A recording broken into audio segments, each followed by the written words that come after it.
tal amigos? ¿Cómo están? Bienvenidos a su programa Verdades Divinas. Les saludamos muy afectuosamente Emma. Hola Ale, gracias. Hola, el doctor Salvador Tomasini. Hola amigos. Y su servidora Alejandra López. Bien, empezamos con las preguntas. Empezamos. ¿Empezamos, Emma? Ok, dice, si Eva no vivía en la divina voluntad, ¿cómo Adán entonces los actos que hacía ella antes del pecado eran actos humanos? Sí, o sea, eran actos santos, o sea, de una santidad de tipo humana, o sea, basada en las virtudes y en la gracia. Pero no eran actos hechos en la divina voluntad, o sea, eso quedaba nada más para Adán. Eran actos humanos. ¿Y podrían ser actos buenos o malos? ¿Podrían haber sido malos? Por eso, o sea, los actos de Eva eran los actos de una persona santa, que tenía toda la facilidad o posibilidad de poderse salir de ese acto hecho cumpliendo la voluntad de Dios. No viviendo la voluntad de Dios, sino cumpliendo la voluntad de Dios. Las virtudes, que sería lo que ella practicaba, lo que ella tenía como cosa natural, la llevaban a un estado de vida muy similar a la imitación de la vida de Jesús en un futuro. Pero no estaba fortificada o no estaba blindada, vamos a decirlo así, contra la tentación. Por eso es que el demonio puede llegar y puede poner la tentación en ella, y ya luego sus tres potencias del alma, o sea, la voluntad, la inteligencia y la memoria, entre ellas tratan de urdir una rebelión contra Dios para querer conseguir algo que Dios no les había todavía revelado. O sea, y esto es una de las cosas mayores de falta de Eva. Querer investigar por su propia cuenta lo que Dios, por alguna razón, no vamos a entrar en las razones, no les había querido comunicar aún. Se los iba a comunicar, pero todavía no era el momento. Entonces Eva peca de gula espiritual, o sea, de querer saber más allá de lo que Dios, por su bien, les había revelado. Y eso es poner a Dios como un ser, digamos, envidioso, como un ser que no quiere revelar una verdad porque tiene cierto, ¿cómo diríamos? No es miedo, sino cierta reticencia, no vaya a ser que el hombre pudiera llegar a ser como él, que eso es la tentación que le pone el demonio a Eva, ¿no? Entonces Eva es en donde está fallando, pero eso gracias a que el demonio se le pudo acercar, cosa que no se le podía acercar a Adán. Entonces el punto era tirar a Adán, no tirar a Eva, pero el demonio usa a Eva como instrumento para que sea ella la que induzca a Adán a la desobediencia. Pero Jesús nos dice que Dios creó al hombre con miserias. Eva también tenía miserias. Sí, y Adán también. Pudo haber tenido egoísmo, envidia. No, pero es que dicho así, okay, por favor, que se entienda, la miseria, dicha de esta manera, suena a pecado. No sé si se entiende lo que estoy queriendo decir. O sea, si tú me dices que la miseria es la envidia, la avaricia, todo eso, pereza, entonces me estás diciendo que es pecado. Ajá, lo que el hombre tiene en su interior. Ajá. No. Yo creo que la forma más fácil de poder entender es que la miseria es la materia prima para la virtud. Igual que para tener una buena cosecha, o sea, vamos a decir, vamos a sembrar trigo, vamos a sembrar maíz, vamos a sembrar, no sé, lo que sea. El fruto es muy bueno, ¿sí? O sea, el maíz, el trigo, cualquier cosa que sea comestible, lo debemos considerar como algo bueno. Pero para que crezca, para que se fortifique, para que tenga más, ¿cómo diríamos?, sabor, mejor desarrollo, se le pone, se le ponía estiércol. El estiércol es totalmente, o sea, algo que no se antoja. Opuesto totalmente, pero que tiene una función. Y la función es tratar de que aquella planta tenga más nutrientes para que crezca y produzca más. Entonces, no pongamos a la miseria como un pecado. El pecado se comete cuando la voluntad humana toma la miseria y la ocupa en otra cosa, cuando la voluntad humana se come la miseria. El ejemplo que poníamos hace mucho tiempo, de un hombre que le pide a Dios un huerto de peras, ¿te acuerdas? Uh-huh. Entonces, él está siempre rogándole a Dios que le conceda tener un huerto de peras. Y un día le llegan a su casa un mensajero y le dice, mira, traigo aquí una orden de parte de Dios para que tengas tu huerto de peras. Se pone muy contento. Abre, o sea, se asoma, ve unos camiones ahí de estos volteo que traen un cargamento. Y entonces abre las puertas de su garage, de su jardín. Llega el primer camión, descarga toneladas de estiércol. Y entonces aquel se queda como diciendo, ¿y esto? Y llega el segundo camión y descarga millones de lombrices. Y el último camión descarga millones de gallinas ciegas. Y entonces dice, oye, pero ¿y esto qué? Se equivocaron, yo pedí un huerto de peras. Dijo, sí, peras, y le agarra y le da una bolsita de esa tamaño así, con semillas. ¿Sí? Bueno, entonces aquel hombre se queda inconforme y dice, Señor, ¿y qué pasó? Viene una época mala, viene una época de hambruna, y aquel hombre se queda pues sin el huerto, sin trabajo, sin dinero, y tiene un hambre desesperada. Y de repente ve pasar por su ventana una lombriz gorda, así bonita, y dice, hay proteínas. Entonces, con todo el dolor de su corazón, toma la lombriz, la ve, cierra los ojos y se la chupa y dice, bueno, no sabe tan mal. Y luego ve una gallina ciega así toda gorda, así, y dice, pues ni modo, y se la come. Y luego un día, como era de México, le encantan los tacos. Y él quiere un taco, pero no hay tortillas, no hay maíz. Y ve que el estiércol ya se secó y ya se abrió así como en hojas. Y dice, bueno, pues a ver, toma una hoja del estiércol, le pone unas lombrices, unas gallinas ciegas, lo dobla, se lo come y bueno, le sabe bien y sigue alimentándose de aquello. ¿Qué hizo este hombre? Bueno, ¿qué le mandó Dios? La materia prima para su huerto de peras. ¿Qué hizo el hombre? No entendió, no quiso trabajar, no quiso tener eso. Él quería que se lo dieran peladito y en la boca, perdón por la frase, pero... Y entonces, a la hora que tiene necesidad, lo que hace es empieza a comerse todo lo que Dios le dio, pero todavía no era lo adecuado. El estiércol era para fecundar las semillas, las lombrices y las gallinas ciegas para airear las raíces del peral para que crecieran bien, que tuvieran oxígeno y todo. Esas son las miserias. Entonces tienes en tu interior muchas miserias. Suena feo, pero tienes estiércol, tienes lombrices, tienes gallinas ciegas y no las has usado. Y cuando tienes necesidad te las empiezas a comer y te saben bien.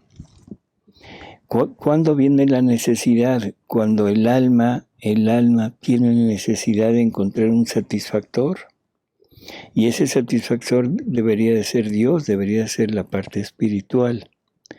Como no tenemos esa posibilidad de darle ese satisfactor, lo que hacemos es, bueno, empezamos a comernos la miseria. Al alma eso no le gusta, eso es algo totalmente fuera de su naturaleza, pero como es lo único que te comes, el alma aprende a tener una satisfacción a partir de la materia, y entonces eso se llama vicio, un vicio radicado en el alma, y luego el alma busca alimentarse de aquello porque tiene necesidad para vivir. Creo que es claro así. Entonces, una miseria puede llevar al vicio. Y el vicio nos No, induce no es la miseria lo que te lleva al vicio, es tu voluntad. Bueno, es digamos el inicio. Uh-huh. Ese vicio ya radicado en el alma ya se puede convertir en un pecado. O sea, utilizar los vicios para cometer pecados. Así es. O sea, ahí ya es no utilizar los vicios, utilizar la miseria para cometer un pecado cuando la llevas al lado contrario de para lo que Dios te la dio. Dios te dio la miseria para que fecundes tu virtud, pero no la quieres usar para fecundar tu virtud, y como no tienes hambre espiritual, entonces usas el alimento de la miseria, que sería el pecado, que sería toda la parte mundana, la parte de la satisfacción de tu cuerpo, y el alma se empieza a acostumbrar a satisfacer esa necesidad de bien, y lo empieza a tomar de la materia. Llega un momento en que ya le sabe bien y se sigue alimentando de eso, y ahí es el pecado. Si no se le da nada de aquello, entonces esto continúa y se puede llegar a convertir en un vicio, en que el alma ya lo anhele, lo desee y nos lleve a buscar el alimentarnos de esto. Aquella persona del huerto, después de un tiempo se compone la situación, ya puede comprar comida normal, puede comprar, no sé, o sea, jamón, pollo, en fin, pero dice, no, a mí me gusta más aquello. Por ejemplo, si yo tengo la miseria de tener un temperamento muy irascible, uh-huh, para mí ya se va a hacer un vicio siempre tener reacción irascible hacia todo, ya se me puede hacer costumbre, y ese temperamento irascible lo puedo llevar a agredir a las personas. Ahí ya estoy cometiendo pecado porque estoy ya agrediendo, haciendo violencia. Cuando usas la miseria no para buscar una virtud, sino para actuar, ahí es pecado. Uh-huh, ¿sí? Uh-huh. Entonces, regresando al tema, Eva tenía miserias, ella las podía desarrollar. Las debía haber usado para conservar las virtudes y el estado de gracia, que era en el estado en el que ella fue formada. O sea, pero las usó para lo contrario, las usó para desear lo que no era naturaleza para ella, que es el pecado. Uh-huh. Bueno, vamos a continuar con la siguiente. Dice, nuestro Señor y nuestra Madre Santísima afirman que la cruz de la divina voluntad es infinitamente más grande que las otras cruces. Uh-huh. Uh-huh. Pero al evitar las reflexiones personales y al tratar de consumar las tres potencias del alma en Dios, yo cada vez siento menos sufrimientos que antes.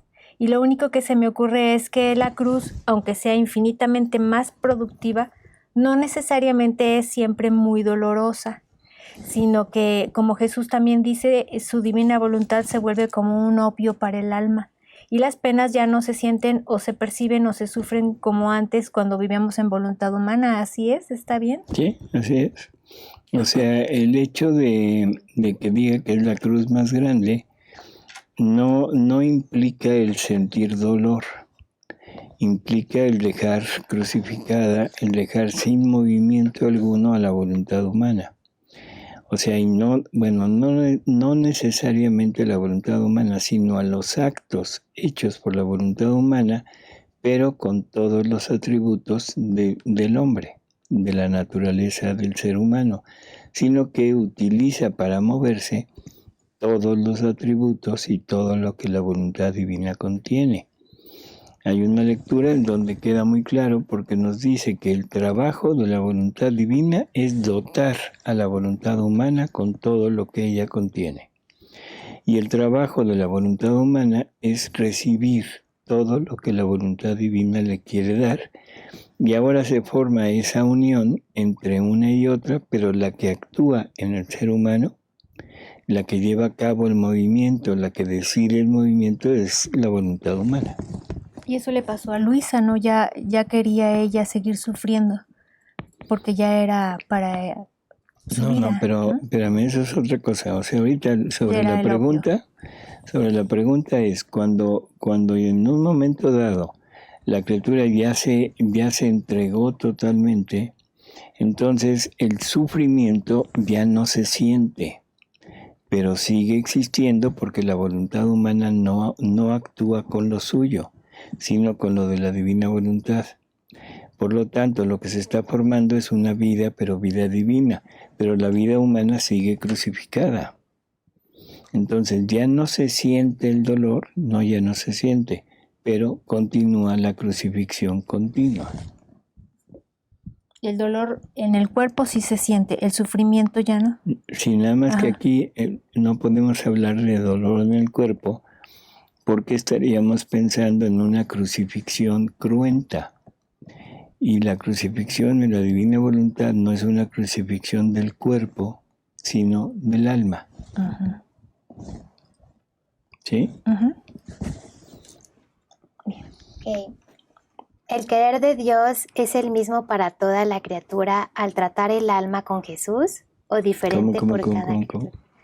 ¿El querer de Dios es el mismo para toda criatura al tratar el alma con Jesús o diferente por cada criatura? Por eso, si lo que está diciendo si lo que está queriendo decir es que si lo que Dios quiere hacer con cada criatura es diferente, sí. O sea, todas las criaturas serán con vida divina.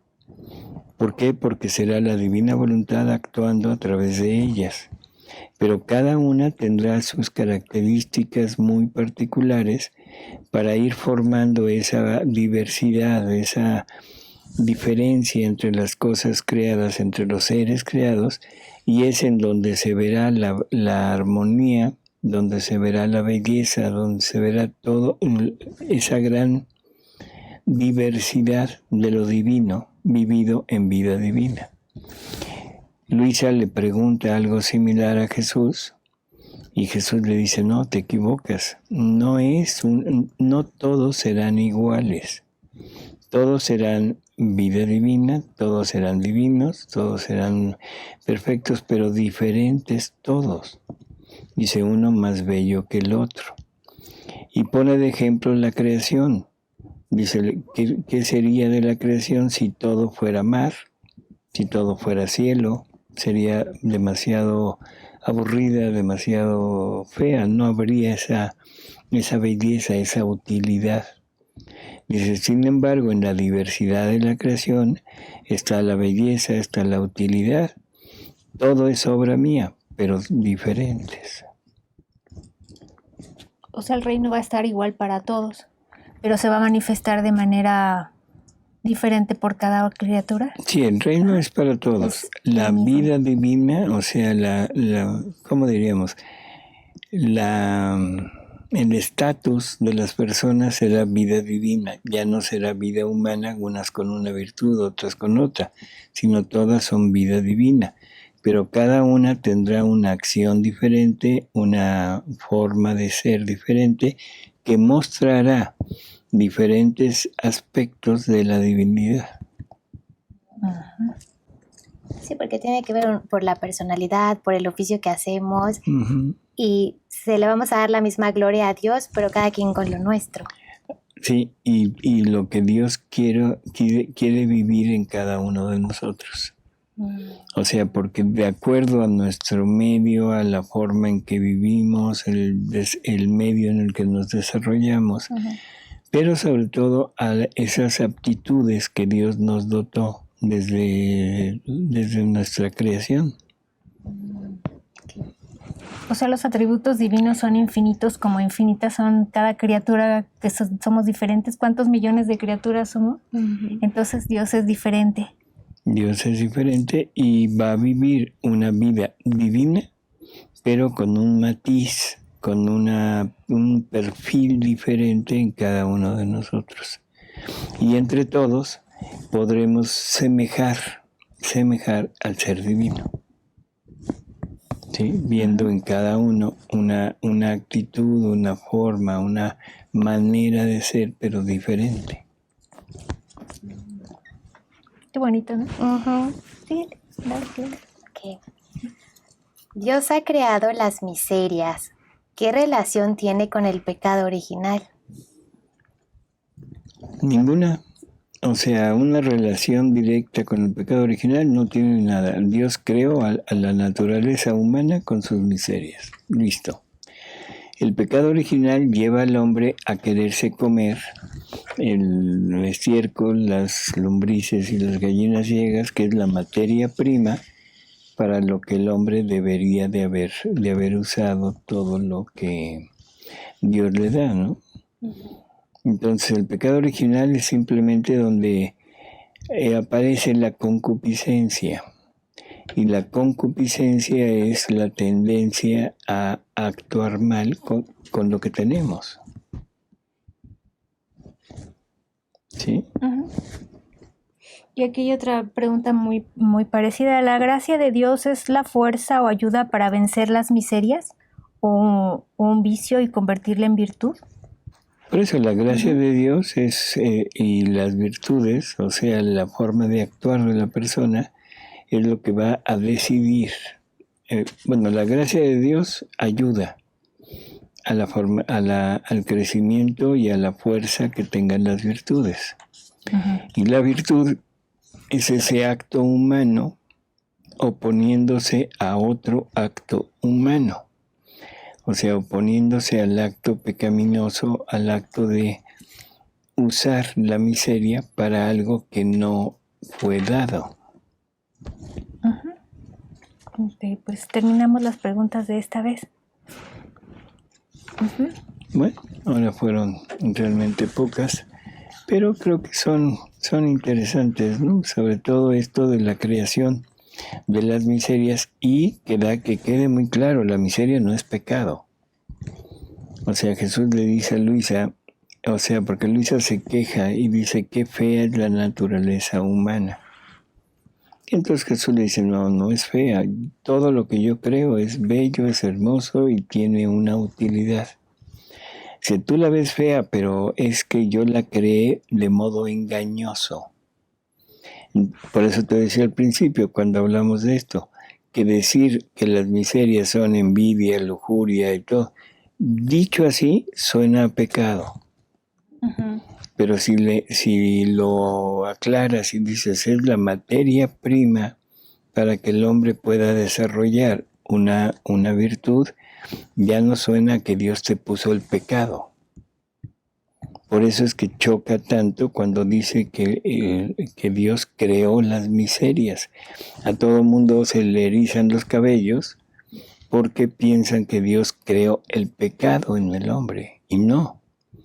Lo que Dios está dando es los medios necesarios y más aptos para poder llegar a este punto de desarrollo de virtudes.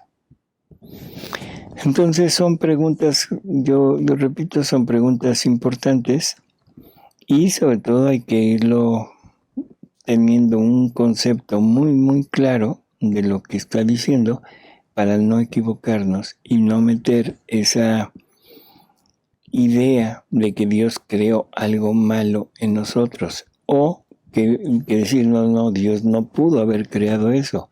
Y entonces la pregunta es, bueno, ¿de dónde salieron las miserias? O sea, la única miseria que nace del hombre es la soberbia.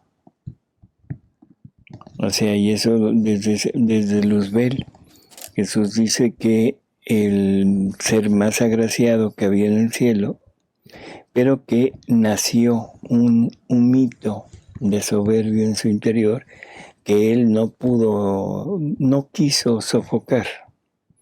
Y entonces eso es lo que lo convierte en demonio, ¿no?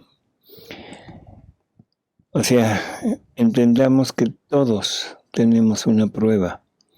Y si hay una prueba es que hay la posibilidad de fallar. Y la posibilidad de fallar esa me la dio Dios. O sea que se llama libertad. Se llama libre albedrío. Si no hay libertad y no hay libre albedrío, definitivamente podemos caer. No seríamos nunca a imagen y semejanza de Él, que es libre, y seríamos exclusivamente robots, muñecos, manejados por Él. ¿Sí? Pues amigos, muchísimas gracias por haber estado en este mini programa. Pero de todas maneras es conveniente ir pues teniendo reflexiones sobre estos temas que son importantes, ¿no? Y bueno, le agradecemos a Emma.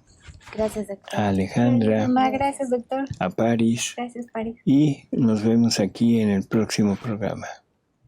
Hasta luego. Hasta luego. Enviamos saludos. Ahora sí está bien lejos desde Argentina, de la Patagonia Sur, Río Gallegos, Santa Cruz. Suena muy lejos. Desde allá nos ven, muchísimas gracias. De Duitama, Boyacá, Colombia, también muchas gracias. De Los Ángeles, en Estados Unidos, gracias. De Santiago de Chile. Y aquí en la República Mexicana de Querétaro, Morelia, Salvatierra y Minatitlán, Ciudad de México. Y de la mamá de Emma. Muchas gracias a todos por participar, por enviarnos saludos. Qué amables. Hasta luego.